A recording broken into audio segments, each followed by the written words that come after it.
공동변호인단의 구주화 변호사입니다.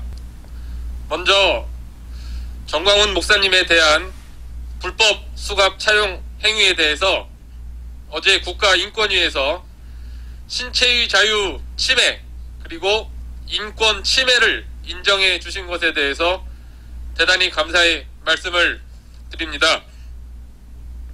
다만 인권 침해는 인정하면서도 인격권 침해는 인정할 수 없다는 부분에 대해서는 상당한 유감과 아쉬움이 있습니다. 결정문에는 이렇게 나와 있습니다.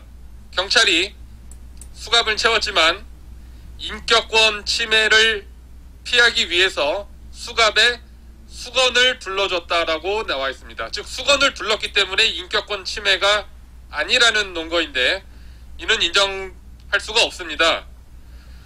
수갑 채우는 것 자체가 불법 행위인데 그것을 수건으로 둘렀다고 해서 불법성이 없어지는 것이 아니고 그 자체로서 신체의 자유 훼손 그리고 인격권 침해가 성립하는 것입니다. 그래서 그 점에 대해서는 아쉬운 점이 있지만 불법 행위와 인권 침해를 인정한 것에 대해서 깊은 감사의 말씀을 드립니다. 경찰은 이 불법 수갑 사용 행위에 대해서 이렇게 말합니다. 그것은 수사 관행이었다고 말하는데 전혀 그렇지 않습니다.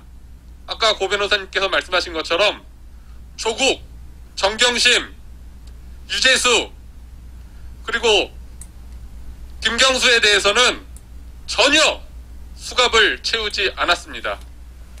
유재수 부시장은 주머니에 손을 넣고 영장심사를 받으러 왔습니다.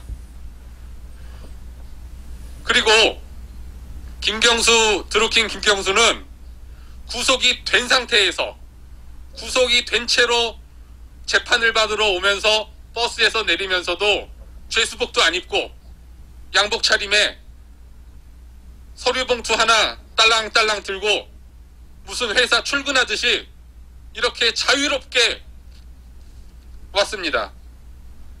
따라서 이런 수사 관행이라는 것은 전혀 사실과 다르고 무슨 호송 규칙, 그 규칙이 왜 전광훈 목사님에 대해서만 그렇게 철저하게 지켜지고 다른 사람들에 대해서는 저 좌파 인사들에 대해서는 왜 그것이 지켜지지 않는 것입니까?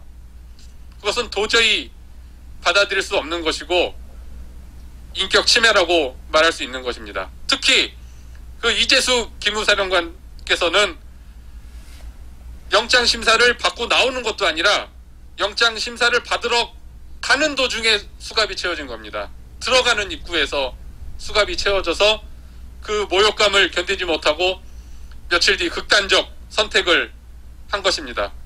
이런 걸 뻔히 알면서 이런 비극적인 사건이 있었음에도 불구하고 전 목사님에 대해서 똑같이 수갑을 채웠다라는 것은 마치 무슨 전 목사님에 대해서 그런 극단적 선택을 유도하는 것처럼 그렇게 보일 수도 있는 정말 극악무도한 것입니다.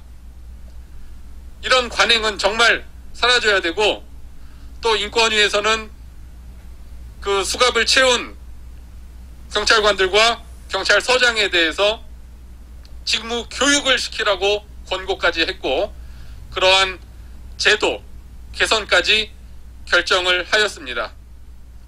이런 점에 대해서 존중을 하고요. 정말 이런 불법적인 수사 관행과 호송 관행 이런 것들 그리고 제도 개선 이런 게 이루어져서 수사를 받는 피의자들에 대해서 정말 인권이 보호되고 무죄 추정의 원칙이 지켜질 수 있는 그러한 제도가 하루빨리 마련되기를 바라는 바입니다. 이상입니다.